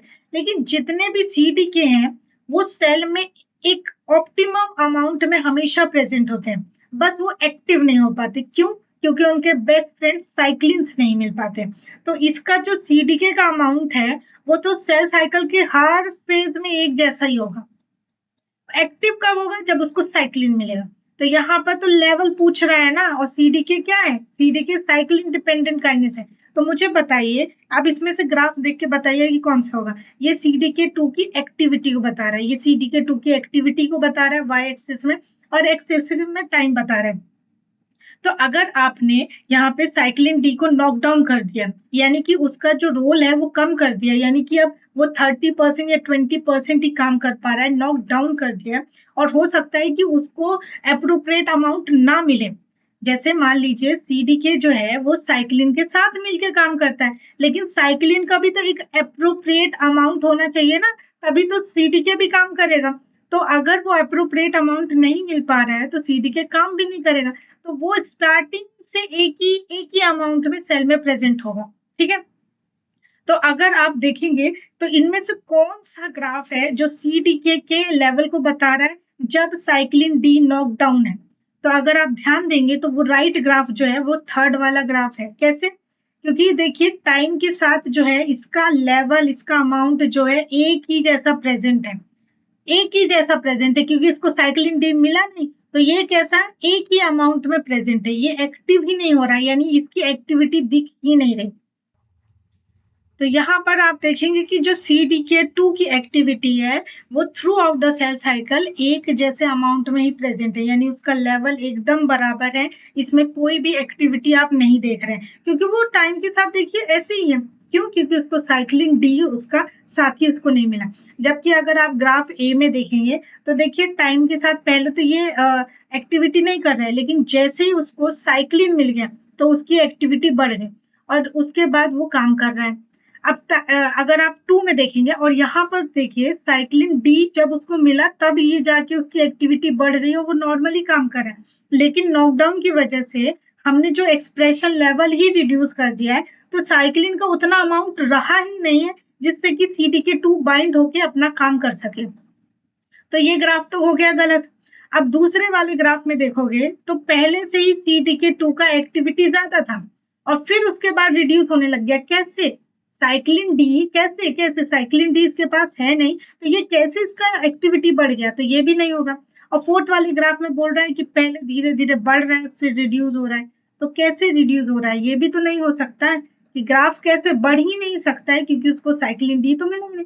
तो इतना सिंपल सा क्वेश्चन है जिसमें सिंपली ये पूछ रहा है कि मैंने साइक्लिन को रिड्यूस कर दिया या फिर उसका एक्सप्रेशन कम कर दिया तो उसका सिंथेसिस कम हो गया, तो जो अमाउंट प्रेजेंट होना था सेल में वो प्रेजेंट नहीं है। तो अगर ये चीज है नहीं तो इसके साथ मिलके जो CDK काम करने वाला है वो काम कर नहीं पाएगा। तो अब ये बताइए कि इसका जो एक्सप्रेशन लेवल होगा वो इसकी जो एक्टिविटी होगी वो throughout the cell cycle कैसे होगी? एकदम कांस्टेंट रहेगी, यानी कि वो एक्टिविटी कर ही नहीं पाएगा। और यहाँ पे लेवल पूछ रहा है, लेवल ऑफ CDK एक्टिविटी का क्या होगा? तो यहाँ पे कुछ भी लेवल नहीं होगा क्योंकि साइक्लिन डी तो उसको मिल ही नहीं रहा ढंग से। तो इसलिए थर्ड वाला जो ग्राफ है वो एकदम सही है। ठीक है, आई होप कि ये क्लियर है आप लोग को। ठीक है, देखिए मैंने थोड़ा सा क्लीन भी कर दिया सो दैट आप इसको इजीली समझ पाएंगे। चलिए ठीक है, अब ये क्वेश्चन बहुत इजीली तरीके से सॉल्व हो गया। इसका राइट आंसर जो है ऑप्शन नंबर 3 है। नेक्स्ट क्वेश्चन पे मूव करते हैं। In a metazoan cell cycle metaphase to anaphase transition is regulated by the activity of.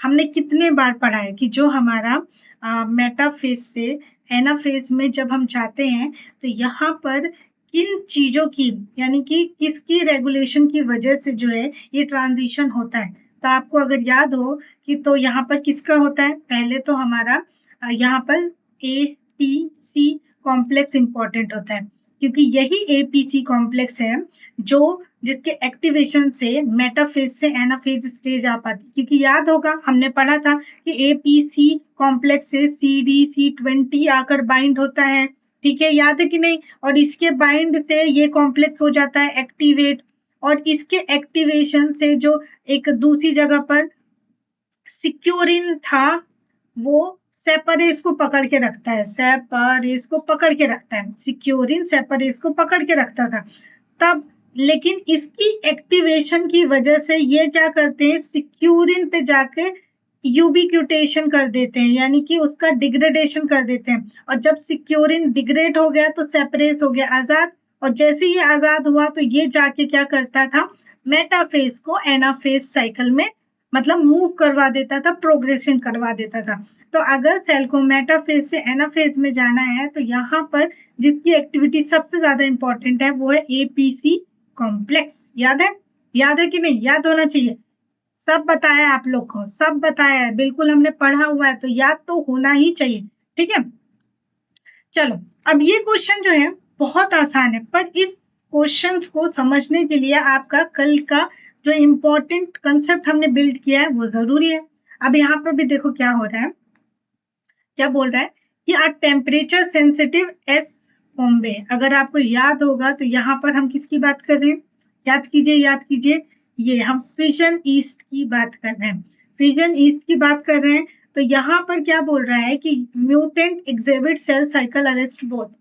अगर ऐसा ईस्ट जिसमें किसी तरह का कोई म्यूटेशन हो गया है जिसकी वजह से सेल साइकिल जो है G1 से S फेज में रुक जा रही है, यानी कि वो G1 से S में नहीं जा पा रही है और उसके साथ साथ वो G2 से M में भी नहीं जा पा रही है, तो ऐसा म्यूटेंट क्यों हो रहा है? ऐसा मतलब म्यूटेशन किस वजह से हो रहा है, किस लिए हो रहा है?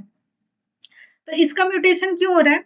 क्योंकि हो सकता है अगर मान लीजिए साइक्लिन बी का मैं रोल देखूं तो साइक्लिन बी तो मेटाफेज से एनाफेज में काम करता है, तो पर यहाँ पे G1 से S फेज में तो साइक्लिन बी का रोल ही नहीं आता, तो इसके म्यूटेशन की वजह से तो G1 से S फेज में साइकिल नहीं जा पा रही, ये कंसेप्ट तो होगा नहीं।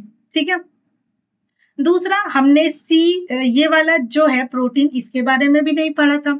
अगर ध्यान दो तो मैंने आपको ये भी नहीं पढ़ाया था, तो आपके पास बच के क्या आया, सिर्फ और सिर्फ ये वाला ऑप्शन CDC2।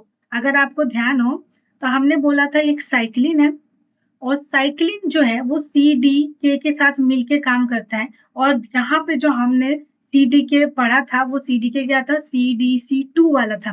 तो अगर मेरा साइक्लिन जो ये अपना CDK ही काम नहीं कर रहा है, अगर मान लीजिए किसी भी सेल साइकिल के स्टेज में CDK काम ही नहीं करता, इसमें म्यूटेशन हो गया, तो साइक्लिन के बाइंड होने के बाद भी ये फंक्शन कर नहीं पाएगा, और अगर ये फंक्शन नहीं करेगा तो सेल ना तो G1 से S में जा पाएगी, ना S से G2 में जा पाएगी, ना G2 से M में जा पाएगी, किसी में भी नहीं जाएगी, क्योंकि CDK को तो हर जगह ही काम करना है ना। और यहाँ पर हमने फिजन ईस्ट में एग्जाम्पल लिया था CDC2 का।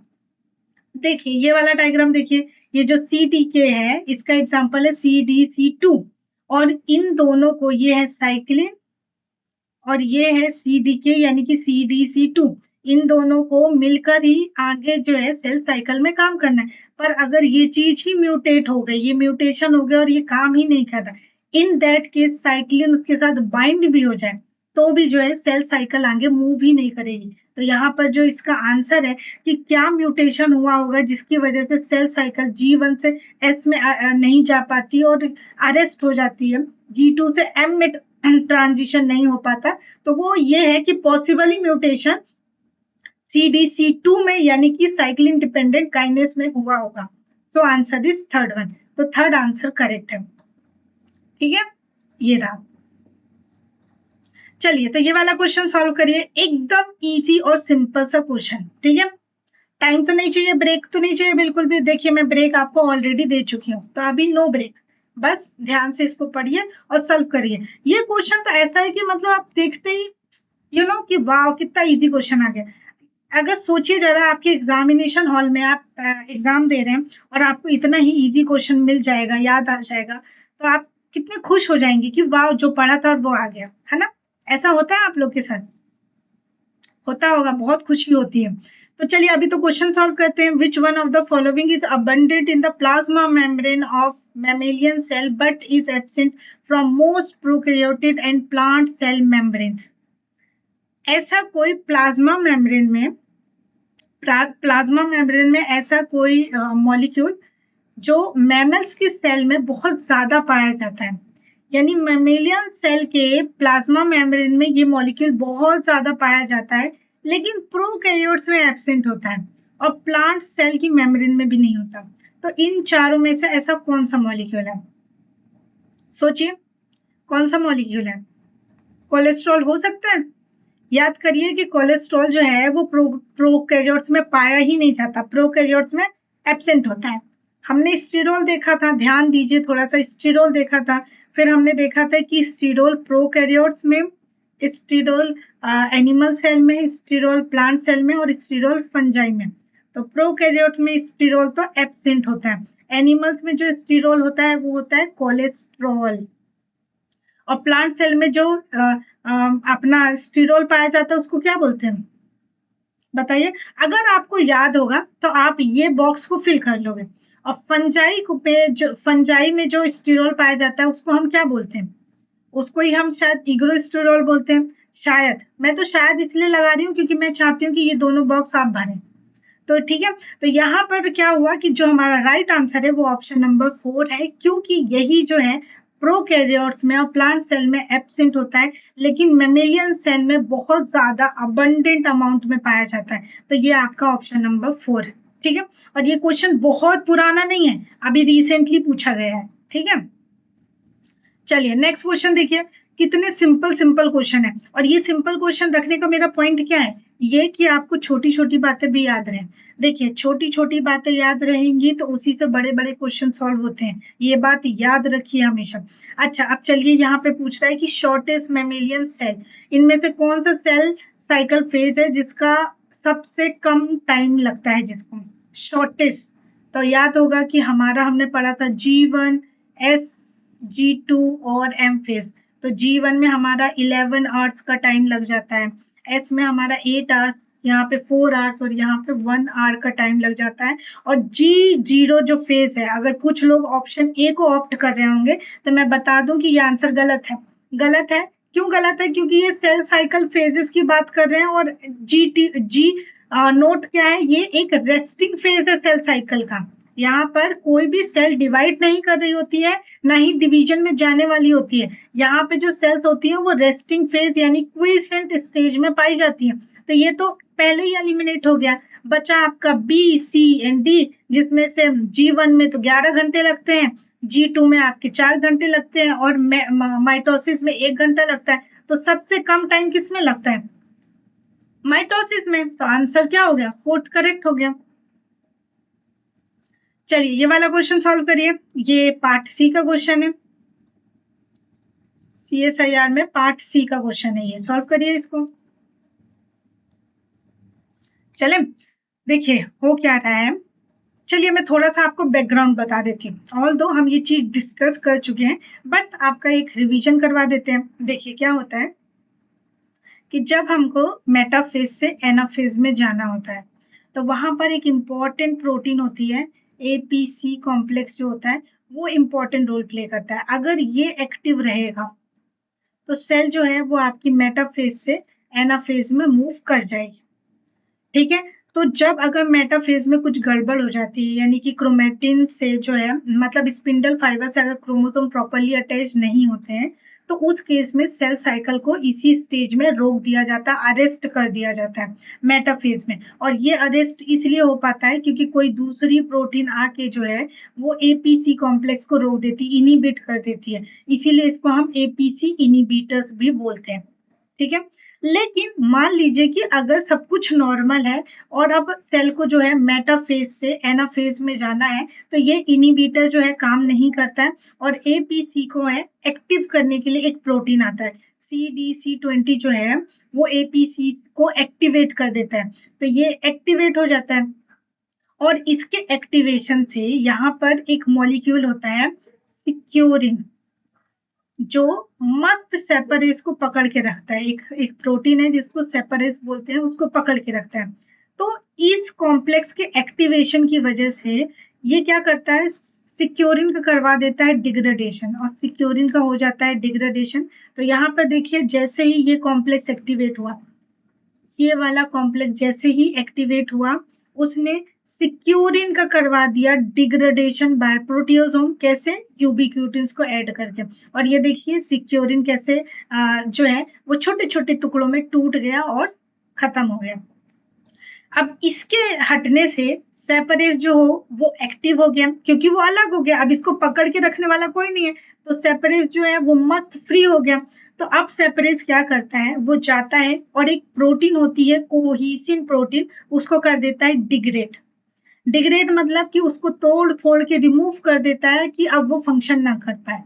अब कोहिसिन क्या काम करती है? कोहिसिन जो है यहाँ पे जो सेंट्रोमेयर होता है उसके साथ जो काइनेटोकोर वाली प्रोटीन्स होती हैं वहीं पर एक कोहिसिन प्रोटीन भी पाई जाती है जो इन दो सिस्टर क्रोमोटिन को ज्वाइंट करके जोड़ के रखती है। मतलब ऐसे समझिए कि ये दो जो है, एक ये और एक ये, दोनों जो है सिस्टर क्रोमेटिड है और इन दोनों को जोड़ के रखने वाली प्रोटीन को मैं कोहिसिन बोलती हूँ। तो सेपरेज आता है और ये जो बीच वाली प्रोटीन है जिससे ये दोनों क्रोमेटिन जुड़े हैं उसको तोड़ देता है और जैसे ही कोहिसिन टूटा तो ये दोनों जो क्रोमेटिन है वैसे अलग हो जाती है। ठीक है, तो सेपरेज ने कोहिसिन को तोड़ दिया जिसकी वजह से ये दोनों क्रोमेटिड अलग हो गए। ये क्या है? Chromatin 1 chromatid 2। ठीक है, तो ये क्रोमेटिड के बीच में यहाँ पर होता है कोहिसिन प्रोटीन जिसको सेपरेज आके डिग्रेड कर देता है और जिसकी वजह से ये दोनों क्रोमेटिड हो गई अलग। अब जैसे ये अलग हुई तो क्या हुआ, एनाफेज स्टेज आ गई, क्योंकि एनाफेज स्टेज में ही तो ये आप स्पिंडल फाइबर की तरफ जाते हैं ना, दोनों सेपरेट हो जाते हैं और अपोजिट पोल्स की तरफ मूव करते हैं, यानी कि एक क्रोमेटिन इधर जाएगा तो दूसरा इधर जाएगा और सेपरेट हो जाता है, और एनाफेज जो है वो प्रोग्रेस कर जाती है। तो ये कंसेप्ट होता है। अब इसी कंसेप्ट से रिलेटेड और आप कह सकते हो कि आसपास ये क्वेश्चन आया है, जिसको अब आपको सॉल्व करना है, क्योंकि सारे के सारे कंसेप्ट मैंने आपको यहाँ पे बता दिए। तो क्वेश्चन है, during metaphase to anaphase transition complete removal of cohesion. आप समझ में आया कि कोहेशन को क्यों रिमूव करना इंपॉर्टेंट है? इसलिए इंपॉर्टेंट है क्योंकि इसकी वजह से आप सिस्टर क्रोमेटिड जो है वो अलग हो सकती है, सेपरेट हो जाती है और अपोजिट पोल, स्पिंडल के अपोजिट पोल की तरफ मूव कर जाती है। तो एनाफेज स्टेज इस तरीके से होती है ना, ये रहता है आपका, ठीक है। कुछ अगर आपको ध्यान होगा सेल साइकिल में हम ऐसे पढ़ते हैं कि ये रहा आपका स्पिंडल फाइबर और एक क्रोमेटिड यहाँ पर होगा और दूसरे क्रोमेटिड इस तरीके से। तो ये एक पोल है, दूसरा पोल ये, तो यहाँ पर आधी क्रोमेटिड्स इधर चली जाएंगी और बाकी क्रोमेटिड इधर चली जाएंगी। और ये कैसे होगा? जब इनके बीच में जो कोहेसिन प्रोटीन है उसको सेपरेट कर दिया जाए, और वो सेपरेट करने के लिए ही तो सेपरेस आता है।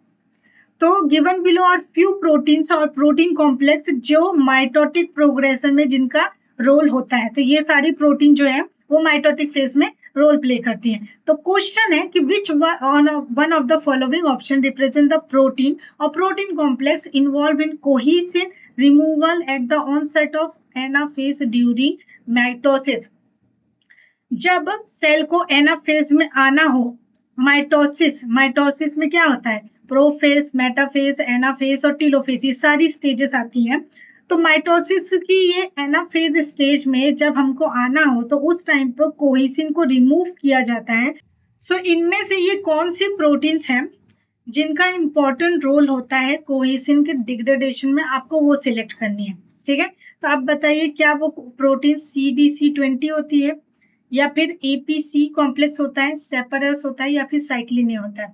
अगर आपको थोड़ा ध्यान होगा तो APC कॉम्प्लेक्स जो है वो एनाफेज में जाने के लिए बहुत इंपॉर्टेंट हो, और इसको एक्टिवेट करने के लिए CDC20 आती है। इन दोनों के एक्टिवेशन की वजह से ही जो है सिक्योरिन का डिग्रेडेशन होता है और सेपरेज फ्री हो जाता है, और ये सेपरेज जाके कोहेसिन को ब्रेक कर देता है, यानी इसका रिमूवल कर देता है, और क्रोमेटिड जो है सेपरेट हो जाती है और एनाफेज स्टेज में चली जाती है। तो क्या आपने देखा कि ये वाली प्रोटीन कितना इंपॉर्टेंट है, ये भी प्रोटीन इंपॉर्टेंट, और ये एक्चुअली में ये तीनों की तीनों प्रोटीन मिलकर जो है वो इस बात को इंश्योर करती है कि एनाफेज स्टेज जो है वो आ जाए। साइक्लिन ए का रोल यहाँ पर नहीं होता। साइक्लिन ए कहाँ पर होता है? एम फेज में नहीं होता, और यहाँ पर हम एम फेज की बात कर रहे हैं। एनाफेज आपकी एम फेज यानी माइटोटिक फेज में आती है, और साइक्लिन ए जो है वो आपकी एस फेज में पाई जाती है, यहाँ पर नहीं। यानी कि वो ट्रांजिशन में हेल्प करती है, राइट, यहाँ पे हेल्प रोल प्ले नहीं करती, तो ये तो आपका नहीं होगा, ठीक है। तो ये प्रोटीन नहीं है, तो आंसर क्या होगा? ABC। तो यानी कि ABC यानी C जो ऑप्शन है वो आपका करेक्ट हो गया, ठीक है। क्लियर? ये कॉन्सेप्ट समझ में आया? C ऑप्शन एकदम करेक्ट है। चलिए, अब यहाँ पर हमने कुछ क्वेश्चन आंसर हमने डील कर लिए जो हमने कल पढ़े थे, उनको किस किस तरीके से कैसे इंप्लीमेंट करना है, और B पार्ट के क्या क्वेश्चन है, C पार्ट के क्या क्वेश्चन है, वो सब हमने एक बार देख लिया। अब यहाँ पर कुछ एक और इम्पोर्टेंट टॉपिक है, सेल ऑर्गेनल। जी हाँ, आप सबको जानते हैं एंड मुझे भी पता है कि ये कितना सिंपल और इजी कंसेप्ट वाला क्वेश्चन है, लेकिन आपको पता है क्या कि इसके जो फंक्शंस हैं कई बार सिंपली आपको ऑर्गेनल्स दे दिए जाते हैं और उसके फंक्शन मैच द टाइप वाले क्वेश्चन में ही आ जाते हैं। उसमें से कुछ इंपॉर्टेंट ऑर्गेनल्स और उसके फंक्शन मैंने आपके लिए यहाँ पे प्रेजेंट किया है, क्योंकि देखिए मैं मानती हूँ कि सेल ऑर्गेनल से फ्रीक्वेंटली क्वेश्चन नहीं आते। आप ये बोलो कि हर बार आते हैं, हर साल आते हैं, तो ऐसा नहीं है, बट कई बार ये स्टेटमेंट में क्वेश्चन आ जाते हैं, कई बार मैच द टाइप में आ जाते हैं, या किसी दूसरे यूनिट के साथ मिलके आ जाते हैं। कोई मान लीजिए कि कोई एक क्वेश्चन है जिसमें 4 स्टेटमेंट दे दिए, अब उस 4 स्टेटमेंट में से आपको करेक्ट या इनकरेक्ट फाइंड आउट करना है, ठीक है। तो अगर आपको कोई एक स्टेटमेंट रिगार्डिंग सेल ऑर्गेनल आता है और वो आपको पता है, तो क्या पता कि उस एक स्टेटमेंट से आप राइट आंसर तक पहुंच जाए। क्योंकि ये देखिए बहुत बेसिक है और सिंपल भी है, इसलिए मैंने एक ये चार्ट आपके सामने एक टेबल पुट किया है जिसको आप एग्जाम से पहले जरूर देख के जाएं। और वैसे मुझे लगता है इसमें से मैक्सिमम फंक्शन आपको खुद ही याद होंगे, ठीक है। फिर भी हम एक बार देख लेते हैं और कुछ क्वेश्चंस भी मैंने आपके लिए रखे हैं ताकि आपको एक आइडिया लग जाए कि इनसे कैसे क्वेश्चंस आते हैं, ठीक है। और मैं आपको ये भी बता देती हूँ कि आज तक सेल ऑर्गेनल से किस किस सेल ऑर्गेनल से कैसे क्वेश्चंस आए। ऑल्दो मैंने सारे क्वेश्चंस नहीं पुट किए यहाँ पर क्योंकि मैक्सिमम क्वेश्चन जो है सेल ऑर्गेनल से पार्ट बी में पूछे जाते हैं, तो इसलिए मैंने बहुत सारे क्वेश्चंस पुट नहीं किए, सिर्फ आपको दिखाने के लिए एक दो क्वेश्चन मैंने रखे हैं। लेकिन ये जो चार्ट है ये आप लर्न करके जाएंगे, एक बार जरूर देख के जाएंगे और इसमें से किस किस एरिया से क्वेश्चन आए मैं वो भी आपको बता देती हूँ, ठीक है। जैसे आपको सबको पता है कि देखिए न्यूक्लियस का काम ये होता है, ये सारे फंक्शन आपको पता है, मुझे आपको बताने की जरूरत नहीं। बस मैं आपको ये बता देती हूँ कि अभी तक जो क्वेश्चन है वो कैसे आए। तो देखिए अभी जो है ये प्रोटीन फैक्ट्री में क्वेश्चन आ चुका है कि प्रोटीन सिंथेसिस कौन सा सेल ऑर्गेनल करता है, ये इस पे क्वेश्चन आ चुका है। एंडोसिम्बायोटिक वाला ओरिजिन पे क्वेश्चन आ चुका है, ठीक है।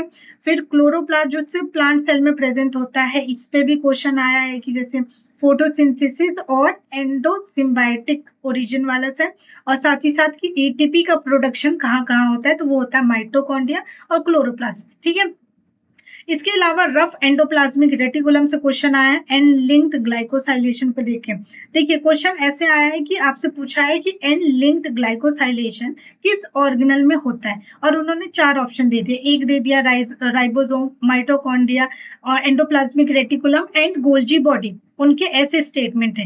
तो उसमें से जो राइट आंसर था वो एंडोप्लाज्मिक रेटिकुलम, क्योंकि वहां पर उन्होंने स्मूथ और रफ एंडोप्लाज्मिक रेटिकुलम नहीं लिखा था, सिर्फ एंडोप्लाज्मिक रेटिकुलम लिखा था, ठीक है। नेक्स्ट स्मूथ एंडोप्लाज्मिक रेटिकुलम से क्वेश्चन आया है कि डिटॉक्सिफिकेशन मॉलिक्यूल्स का कहाँ पर होता है, और वो अबंडेंट यानी कि लीवर सेल में जो है SER स्मूथ एंडोप्लाज्मिक रेटिकुलम बहुत ही ज्यादा पाया जाता है, इससे ये क्वेश्चन आया हुआ है, ठीक है। नेक्स्ट ओ लिंक्ड ग्लाइकोसाइलेशन से गोल्जी बॉडी में भी क्वेश्चन आया हुआ है। देन इसके बाद पैरोक्सिसोम से क्वेश्चन ये आया है कि फैटी एसिड का ऑक्सीडेशन कहाँ पर होता है, एंटीऑक्सीडेंट एंजाइम्स कहाँ पाए जाते हैं, यानी कैटालेस की रिगार्डिंग ये क्वेश्चंस आए हुए हैं। मोस्टली ये क्वेश्चंस आपके पार्ट बी में पूछे हैं, ठीक है। तो ये चार्ट इंपॉर्टेंट है, इसको आप ध्यान में रखिएगा और इसी से रिलेटेड चलिए ये क्वेश्चन सॉल्व करते हैं, ठीक है। तो क्वेश्चन क्या है, which one of the structure following structures is primarily involve in the detoxification process and therefore abundant in liver cell. देखिए क्वेश्चन आ गया ना, क्या बोला था मैंने कि ऐसा कौन सा सेल ऑर्गेनल है जिसका रोल डिटॉक्सिफिकेशन में होता है और वो लीवर सेल में बहुत ज्यादा हाई मात्रा में पाया जाता है। So the answer is smooth endoplasmic reticulum. देखिए abundant in liver cell and detoxification of drugs, तो smooth endoplasmic reticulum is the right answer, okay. चलिए सो नेक्स्ट है, अब ये भी एक बहुत ही स्मॉल कंसेप्ट है पर मैं चाहती हूँ कि आप इसको भी ध्यान में रखें। देखिए बहुत छोटी छोटी बातें हैं मैं भी जानती हूँ, लेकिन आपको अगर एग्जाम क्वालिफाई करना है तो जितना पार्ट सी इम्पोर्टेंट है उतना पार्ट बी भी तो इम्पोर्टेंट है, वो भी तो चाहिए, है ना। और दूसरा सेकेंड थिंग इज कि ये जो चीज है बहुत सिंपल है, आप एक बार बस इसको आपको पता हो ना तो आप ये कर जाओगे। तो बस मैं यहाँ पे आपको रिकॉल करवा रही हूँ, आई नो कि आपको पता है। तो यहाँ पे सिंगल और डबल मेम्ब्रेन ऑर्गेनल्स कौन कौन से होते हैं, और ऐसा नहीं कि इनसे क्वेश्चन आता नहीं, स्टेटमेंट वाइज या फिर आप बोलो मैच द कॉलम में क्वेश्चंस आते हैं कि डबल मेम्ब्रेन ऑर्गेनल आपका न्यूक्लियस होता है, माइटोकॉन्ड्रिया होता है, क्लोरोप्लास्ट, और सिंगल मेम्ब्रेन ऑर्गेनल्स होते हैं Golgi bodies, endoplasmic reticulum, lysosome and पैरोक्सिसोम।